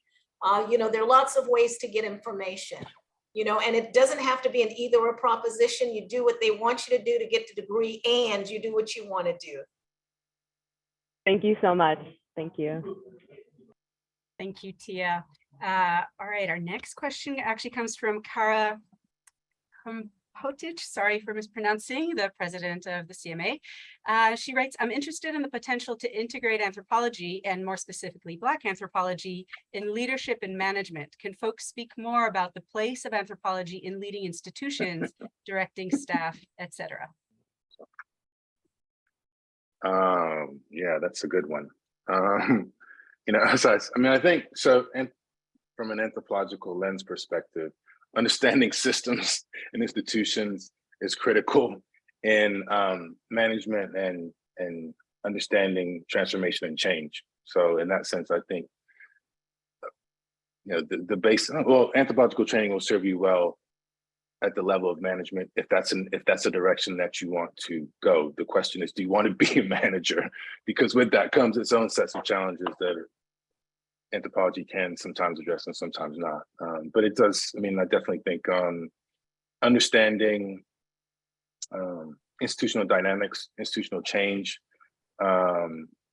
organizational structure, I think all are things that I learned through anthropology that have been extremely helpful. More broadly, notion of networking, which I feel like is underlying some of the questions that I think Tia, student just asked the question, that the ways in which networks overlap and understanding the way in which power resides and where it resides and how to activate and access what and where and how. But there are the nuts and bolts of management, and that I think can help. Anthropology can help one understand in the context of management, but there's also it is an experiential thing where it does help to be put in those positions where you're making decisions, and you can hone leadership as a skill and management as a skill. Anthropology helps that, but Could I just, there are also some dynamics that anthropology can address, but it does set you up well, I think, to navigate the dynamics of institutions and understand how to negotiate different levels of power, networks, change, organizational structure. I think that there are also skills, I would co-sign everything that Raymond has said and add to it that because we deal with processing lots of information and sort of reducing it into manageable sets, that is a good skill in administration. And I've done everything from admissions to being a university president. It is not accidental that the 4 Black women who've been college presidents have been anthropologists. There is something about the way in which we're trained. And when I go into an administrative site, I do field work. I become a participant observer. I utilize the skills that I learned in qualitative research, but it has been also my ability to translate that into written materials, into documents, reports, into publications that have also been amazingly helpful. So I think anthropology, because in many ways, because of its 4 field, it is interdisciplinary. So I can make the case to people that I cross many fields. I can, I'm sort of a translational scientist. I'm a historical archaeologist. I study, I am a language person because of my writing. And then I do qualitative research. And while anthropology does not always practice what it preaches, indeed, it does give us the tools to even deconstruct and critique itself, which very few disciplines do. So I think it's a good foundation if you want to go into administration, with the caveats that Raymond raised, because it ain't all a party either. It's good though, but it's not a party all the time. You want to chime in, Deborah? Sometimes they're parties. Now, one of the things that I'd like to just throw out is that what I've learned over these 30+ years is that sometimes you find yourself in a situation where you thought it was one thing based on the literature, or somebody told you something or whatever, and it's an opportunity for you to look at it like, can I bloom where I've been planted? Can I sort of find my way around things? And some of that equates to, well, I've got to lead my own effort to see a change. And Irma, you talk about change and stuff all the time. And we have to recreate ourselves to sort of fit the situation that we desire to see somewhere. And so if you're only sort of tunnel vision that this is how I hit this path to get to this thing that I desire, it could be, as Langston would put it, that dream deferred. So let's kind of make sure that there are multiple modalities that we can use to get to that desired sort of situation that you see that there's a need to have there. And anthropology is that one thing that I found over time that was my best decision. So I would not want anybody to not do that. Thank you. I want to point out just that Pasama, who's the ABA student representative, just put a note in the chat that if there are any graduate or undergraduate students who'd like to be involved in ABA, reach out to her, and she put her email address. Great, and I would just add to what Deborah has said, which is that I found very helpful to think about Pierre Bourdieu's theory of power, in which he talks about the certain forms of capital, social capital, academic capital. He also talks about habitus, and that there is always a disjuncture between what people say they do and want and what they actually practice. And I think as anthropologists, we are trained to sort of look at that disconnect. Here's what culture says that it's going to do. And then we actually observe the practice and realize that there are contradictions, in there. We're able to observe those contradictions and see how they operate and how people navigate. Eric Wolf's forms of power, power to, power over, to understand that if you're working in institutional culture, to be able to recognize those are also very, very important as well. I'd like to just add one other thing, if I might. When I came to Savannah State University, I had one thought in mind. I was going to get a second master's at an HBCU. And I had been to a seminar that they were putting in historic preservation. And I thought, great. Well, let's say I haven't gotten that. I might end up having an honorary at some point. Let me put that out. But it didn't happen the way I had planned. But what did happen was that they had anthropology on the books for a long time. And they were looking at accreditation. And so I got out of that program because I was asked to, they hadn't had anybody with those credentials for anthropology. It was not to run an anthropology department, mind you. It was to make sure that those classes that were on the books for anthropology, those students who were looking for humanities credits could have that. But in that window, to get back to bloom where you're planted, I never had to cancel a class because there weren't enough students. My classes were always full. I had the luxury of creating a syllabus and a program that fit those things that I wanted to see happen with those students at this HBCU that they wouldn't have had anywhere else. And one of them was to make sure that they knew that there was such a thing as museum anthropologists and that they would learn about Black museums, because that's what I wanted to see there.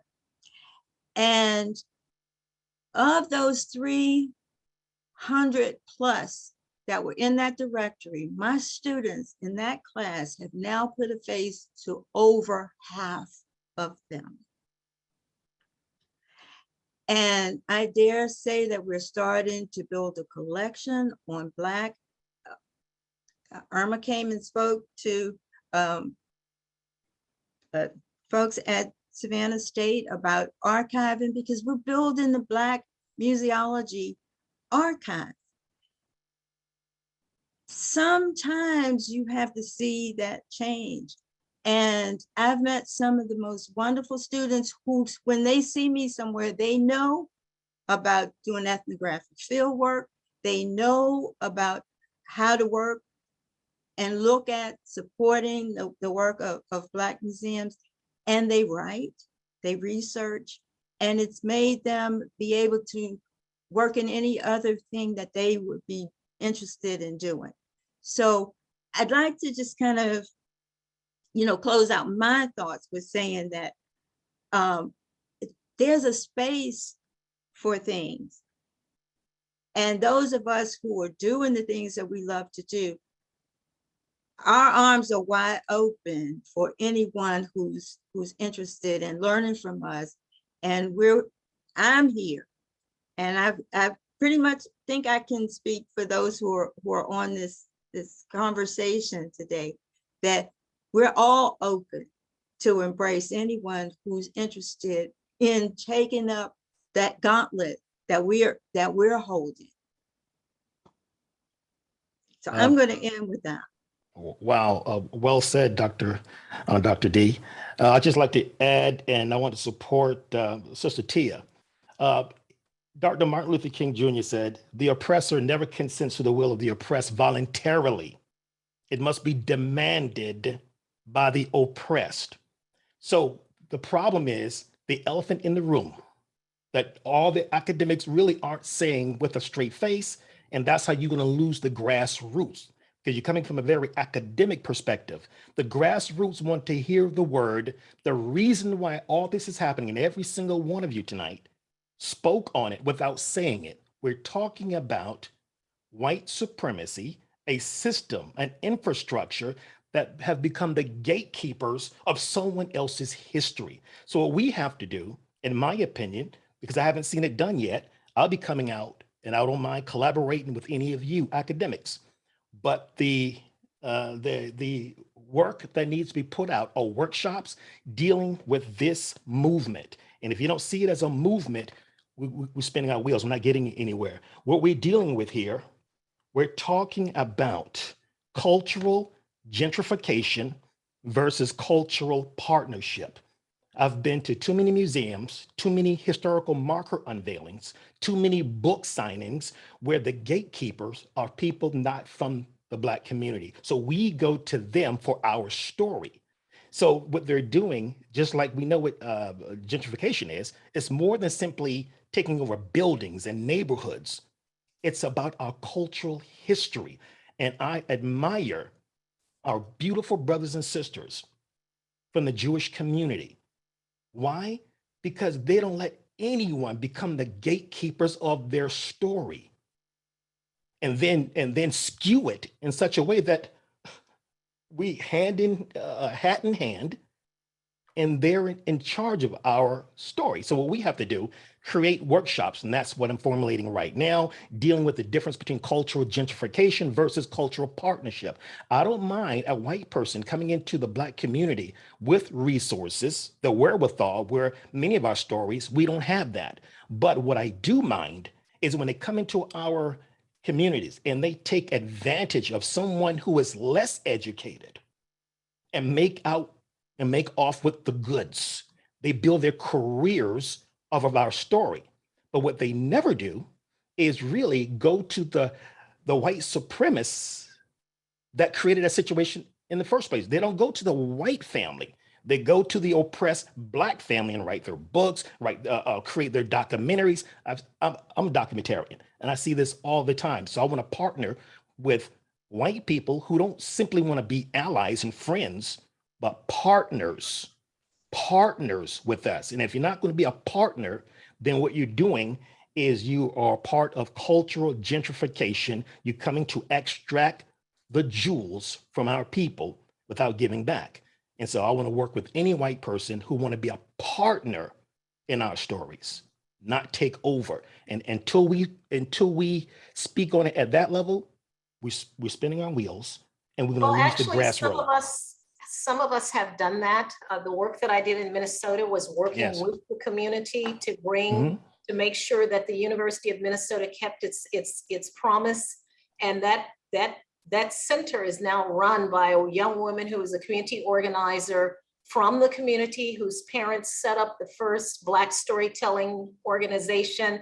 And it is doing work that the community wants done. That was the agenda. Okay. I think what Deborah has done with Black museums, there are Black people who have been preserving our culture, in small places, but they're there, and she's saying they're invisible. And my archive, I have a memorandum of understanding with the University of Massachusetts, because I know I'm not going to be here forever. Yes, to ma'am. Make sure that the principles that I have put in place to make sure that the Black women who contribute their materials have agency in the process, that is perpetuated beyond me. So I think what you're saying, I don't think we disagree. I think that, we couldn't talk about everything that we've been doing, but yes, and I think Raymond is doing the same thing in making sure that the community has agency in this process. It's just that often those actions are not as visible. So that's why I write about, the work in my columns, the Oberlin Village descendants of Black freedmen who made sure that the cemetery got preserved. And that's not just being done by academics, that's being done by community people who understand the value and who are Yes. documenting and archiving. So it is taking place. But here's what I'm saying though. Give me an example of the name of these workshops, because if it doesn't say dealing with systemic white supremacy, then that means it's glossed over and the message gets lost, because that's the reality that we're dealing with. Until we say that's what made Black Lives Matter such a powerful force. They went directly to the heart of the issue. Michelle Alexander, who wrote the book, The New Jim Crow, she went directly to the heart of the matter. She didn't call it, well, more Black people going to jail. No, she said exactly what it is. And we have to be strong in our message, as was the abolitionist movement to get us out of physical slavery, as was the civil rights movement to get us out of that social enslavement. So we have to be very clear and very poignant on what we're talking about. It can't be glossed over with niceties. How do we bring our not simply white allies, white friends, but white partners to understand there's a movement of cultural gentrification? I see it every day, and all of you see it, and we have to address it as it is. But I don't disagree. I think we should let other people speak. I mean, I write about white supremacy. Everybody has to find their way. And I think that we have talked about that. Mm-hmm. Okay, but specifics, I can refer you to the columns in which, yes, I talk about white supremacy. Other people have talked about it, you know, and what we're saying is that people are critiquing and doing that critique. Whether we can cover everything here, I'm not sure of, but I do. But that's the heart of the matter, though. That's the heart of the matter. Well, you know, but we can debate that. But I'm just saying is that it's not like people. It just happened. Well, and I'm going to shut my mouth. Yes. You mean to tell me it happened? White people became the gatekeeper of Black history and Black culture because there's not a systemic hierarchy of white supremacy? Is that what you're saying? No, that's not what I'm saying. I'm saying that people, you said my opinion. People have addressed white supremacy in different kinds of ways. So I can certainly give you some specifics in terms of in the chat or something. Yes, ma'am. Okay. Yes, ma'am. Can I speak, please? Yes, ma'am. My name. Actually, I think there's Cynthia who's been waiting. Is that who's speaking? Yeah, this is Cynthia. Okay, wonderful. Cynthia. Thank you. I am Cynthia Ellis Lubafu Iseni. I am ambassador at large for the Garifuna Nation of the world. Because we're not just located in Belize. We are people who were never enslaved, and we are people who are now affirming and asserting our sovereignty in the world. And the United Nations declared us as a people, as a contribution, a masterpiece culture for humanity. I was recently at the United Nations Forum for Indigenous People in New York. And I have just come back to Belize about 2 weeks now, because from there I went to Mexico and Omaha, Nebraska, and just engaging. One of the observations I want to make is that in Belize, we have hundreds of pyramids and monuments, and most of the researchers who come, all the archaeologists I have ever seen are white. And so listening to you is really, it's like my dream come true. I have always longed to engage with archaeologists and anthropologists who are not white. And so this is a joy to me. And I really would like for us, those of us in Central America and the Caribbean, and to be a part of this conversation, because I think it would be reciprocal. When I went to Omaha, Nebraska, it was at the invitation of the indigenous people. 8,000 Maya people live in Omaha, Nebraska, and they're the ones who invited us to engage in the United States of America. I have been to universities all over the United States with researchers who are white, who I had to ask them the question, are there not any Black archaeologists or anthropologists who could come to do this research? And it was a shock to them. I refused to go to the symposium we had this year of archaeologists in Central America, archaeology in Central America, because I don't ever want to sit down in a room where it's only white people. So I am just really so thankful for this conversation, because I'd like to see how we could engage. My ancestral husband was the head of archaeology for the country, and I would always ask him the question. He died 30 years ago. I would always ask him the question, how can we engage with people like ourselves from the United States, the Caribbean, and around the world, so that we don't have these hundreds of people coming to our country, taking away our treasures. Our treasures are in universities throughout the United States of America and Canada and Europe. So I really am just so excited about this conversation, because it's breaking a cycle and it's breaking a silence, which we from the Caribbean, Central America, wish that this cycle be broken. So thank you so much for the work that you do. And I hope that we will be able to engage, even though we have had anthropologists of color coming into our country. Black, I was there. Come on, Cynthia. Irma, 25 for years ago. example, Irma And is and one. I You hear was what she there said? and worked with the You hear what she said? Cartanas in Do you Belize hear what she City. said? So I would love to come back You and heard work what she with you. said? You heard what she said? 25 years ago, thank God.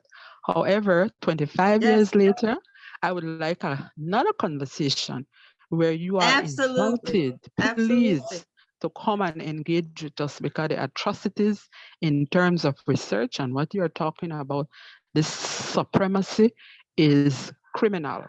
So as an Indigenous woman leader and activist, we are walking the talk. I would like to see trails led by African American scholars and activists. I went to the Malcolm X Center in Omaha, Nebraska. It was so powerful. So let's do this. Please, let's just continue this conversation from a place of power. I was a keynote speaker of the midwives, Black midwives in Alabama, 200 women at Tuscaloosa University, at University Alabama, and there was not a dry eye in the room after I shared with them the possibilities of what we do with midwifery. So I think that we can align, and I just thank you for being who you are and the power of what it is for African American leadership. The world is waiting for you, so please speak out and declare truth that we align with. Whenever anything happens in the United States, we are impacted, and we too demonstrate, and we too speak out. I have been a young person, a teenager, during the time of civil rights.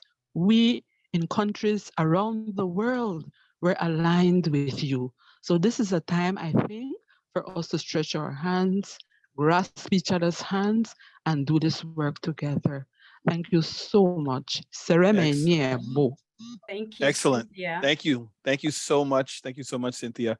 I believe we have a question from Robbie Stennett. So let me just. Is that what you wanted to go to? Quickly. Go ahead. I just want to say, I see people starting to raise their hands, and as you can see, we have 4 minutes left. So Robbie, you're going to round us out. I thank you everyone for your questions. We're archiving everything, we're saving everything, and we'll share out all the comments. Robbie, if you could ask your question quickly, and thank you for those who are still here. Hi, everyone.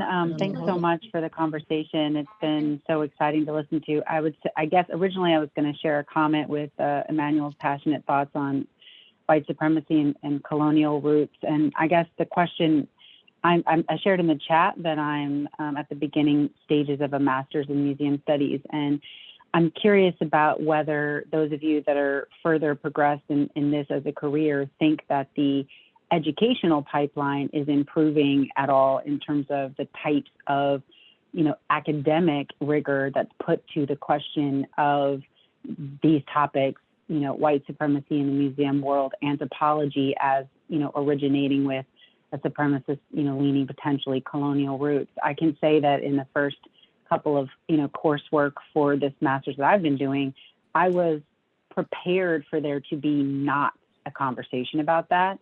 And it was inherently included in the syllabi. It was aggressively discussed in terms of the core colonial structures to what the lovely woman just prior to me was stating about the looting of treasure and the use of museum as a support system for that, not as a byproduct, but truly as an originating support. So I was surprised. I'm curious, those of you that have been practicing for longer, do you see light in the educational pipeline that might create both people of color and, white folks, everybody, to be more thoughtful about these and therefore more able to produce different outcomes with future museum efforts? I hope so, but I feel like the conversation moves between institutions and structures. So while we may be from a theoretical or academic perspective, the scholarship or the conversation, the dialogue, discourse might be more geared to address issues of white supremacy, but I think on the practice side, at least from my perspective, we still see the same structures being reproduced, whether it be in philanthropy, whether it be in museum leadership. We talked about the pipeline. We talked about who gets what kind of jobs, who gets what kind of funding. So while I think people might be more theoretically grounded in the core concepts, understand them, and even be able to speak the language within museums, having the conversations within your institutions, the issue and the power structure still loom very large. So, within that, hopefully there are conversations around not only the theory, but also how do you dismantle these broader structural systems that disallow funding, Black museums to thrive, pipelines to be created. So it's the start of a bigger conversation, in my opinion.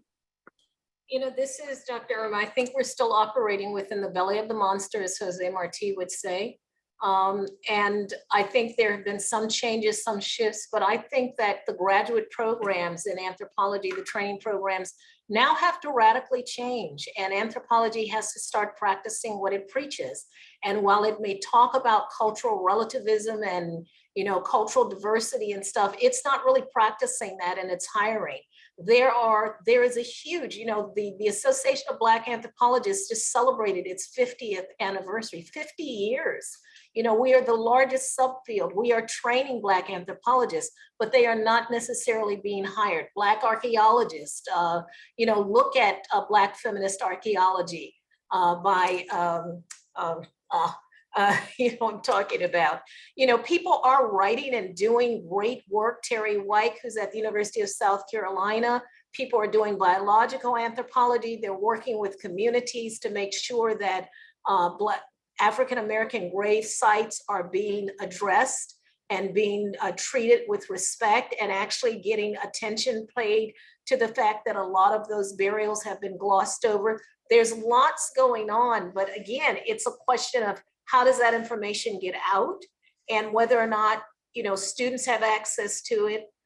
Communities, yes, Whitney Battle Baptiste, has written Black feminist archaeology, and she's going all over the world helping communities. I work with African-American descendants of Oberlin Village on getting the cemetery, a historic site. And I think where we can lend our skills to helping communities get preservation acknowledgement, which will then open up funding opportunities for them.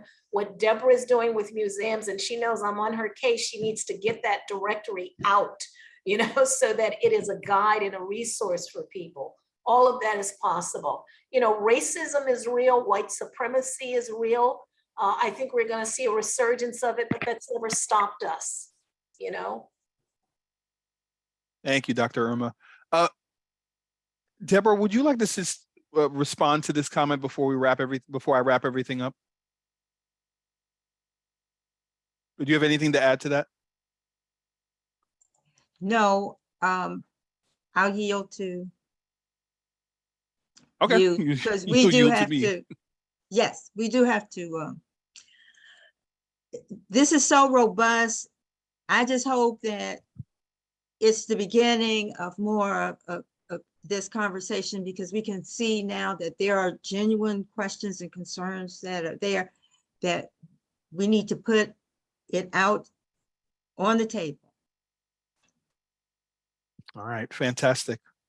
Fantastic. So this has been a fantastic event. Thank you so much to our participants, our organizers, and also our audience. Sincere, thank yous to the Council for Museum Anthropology. Special thanks to Deborah Johnson Simon for dreaming up this important conversation, and to Helena Kapuni Reynolds for doing all this groundwork to shift the actual idea into an actual event. As people noticed before, Helena had to sign off early because he had to be teaching a class, but we're really thankful to him. We also wish him a successful and invigorating semester.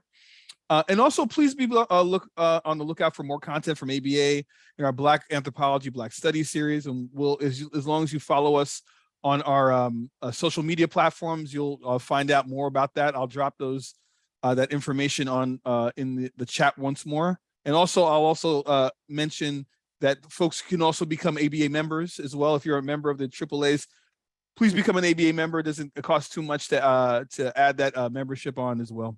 So thank you everyone for this excellent program. And look for this event to be on our ABA YouTube page once again. So everyone take care and enjoy the rest of your day or evening. Thanks, everyone. Take care, everybody. Bye. Ciao.